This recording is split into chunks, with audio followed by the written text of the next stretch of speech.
ডেঙ্গুতে মৃত্যু আরও 2 জনের, 386 জন হাসপাতালে। জুলাই সনদের দাবিতে শাহবাগ অবরোধ। অতিরিক্ত সিম বন্ধ নিয়ে নতুন সিদ্ধান্ত, 1 আগস্ট থেকে প্রক্রিয়া শুরু। ব্যাংক আর্থিক প্রতিষ্ঠানে সাইবার হামলার আশঙ্কায় সতর্কতা জারি।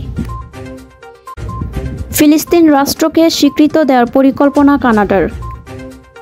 আসসালামু আলাইকুম, বার্ড নিউজ 24-এ আপনাদের সবাইকে স্বাগত জানাচ্ছি। আমি নাইমা আক্তার কেয়া। এতক্ষণ দেখছিলেন সংবাদ শিরোনাম, এখন দেখবেন বিস্তারিত। গত 24 ঘন্টায় এডিস মশাবাহিত রোগ ডেঙ্গুতে আক্রান্ত হয়ে 2 জনের মৃত্যু হয়েছে। পাশাপাশি এই সময়ের মধ্যে আরও 386 জন ডেঙ্গু জ্বর নিয়ে হাসপাতালে ভর্তি হয়েছেন। বুধবার 30 জুলাই স্বাস্থ্য অধিদপ্তরের হেলথ ইমার্জেন্সি অপারেশন সেন্টার ও কন্ট্রোল রুম থেকে পাঠানো প্রতিবেদনে এই তথ্য জানানো হয়। মারা যাওয়া 2 জন ব্যক্তি পুরুষ, তাদের মধ্যে একজনের বয়স 35 ও অপরজনের বয়স 25। প্রতিবেদনে বলা হয়, গতকাল মঙ্গলবার সকাল 8টা থেকে আজ বৃহস্পতিবার সকাল 8টা পর্যন্ত ডেঙ্গু আক্রান্তদের মধ্যে বরিশাল বিভাগে সিটি কর্পোরেশন বাদে 106 জন, ঢাকা মহানগরের হাসপাতালগুলোতে 78 জন, চট্টগ্রাম বিভাগে 64 জন, ঢাকা বিভাগে 62 জন, রাজশাহী বিভাগে 45 জন, খুলনা বিভাগে 23 জন, ময়মনসিংহ বিভাগে 5 জন ও রংপুর বিভাগে 3 জন ভর্তি হয়েছেন। জুলাই ঘোষণাপত্র, জুলাই সনদ দ্রুত বাস্তবায়ন এবং তা স্থায়ী বিধানে যুক্ত করার দাবিতে রাজধানীর শাহবাগে অবস্থান কর্মসূচি পালন করছেন জুলাই যোদ্ধারা। একই দাবিতে শহীদ পরিবারের সদস্যরাও শাহবাগ মোড়ে অবস্থান নিয়েছেন। বৃহস্পতিবার 31 জুলাই বেলা 11টার দিকে শাহবাগে জড়ো হন তারা। এতে বন্ধ হয়ে যায় যান চলাচল। অন্যদিকে আন্দোলনকে কেন্দ্র করে শাহবাগে নিরাপত্তা জোরদারে মোতায়েন করা হয়েছে পুলিশ ও বিজিবি। জুলাই যোদ্ধাদের ভাষ্য, এখনও জুলাই সনদ না হওয়ায় আহত ও শহীদ পরিবারের সদস্যরা বাধ্য হয়েই আন্দোলনে নেমেছেন। বারবার এই দাবি জানানো হলেও কোনো অগ্রগতি হয়নি। তারা বলছেন, জুলাই সনদ আমাদের দাবি নয়, এটি আমাদের অধিকার। দাবি আদায় না হওয়া পর্যন্ত আন্দোলন চলবে।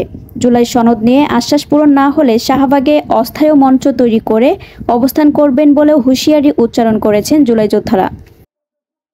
একটি জাতীয় পরিচয়পত্রের বিপরীতে সর্বোচ্চ 10টি নিবন্ধিত সিম ব্যবহার করতে পারবেন গ্রাহক। যাদের 10টি সিমের বেশি আছে তাদের অতিরিক্ত সিমগুলো বন্ধ করে দেওয়া হবে।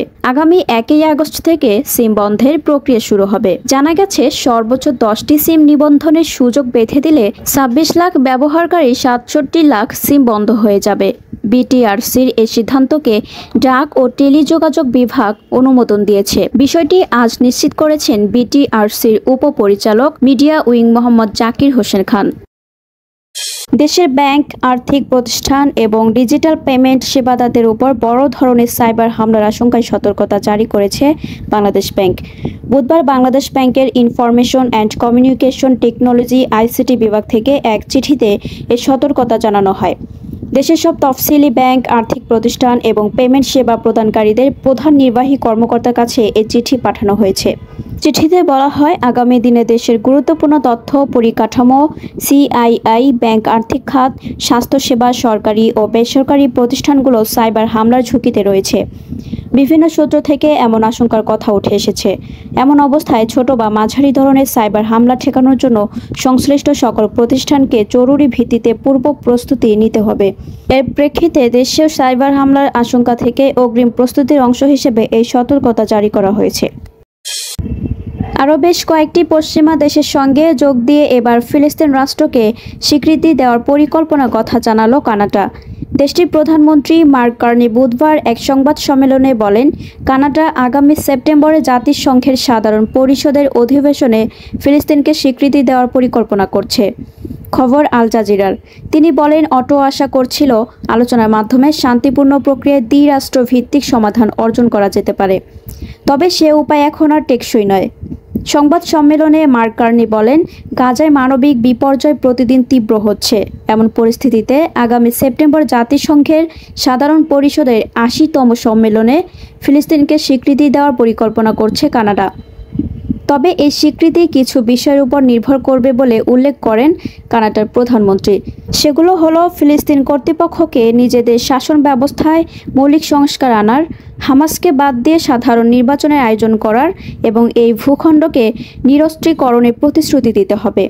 তিনি জোর দিয়ে বলেন, ফিলিস্তিনের ভবিষ্যতে হামাস কোনো ভূমিকা পালন করতে পারবে না এবং ভবিষ্যতে নির্বাচনে অংশ নিতে পারবে না।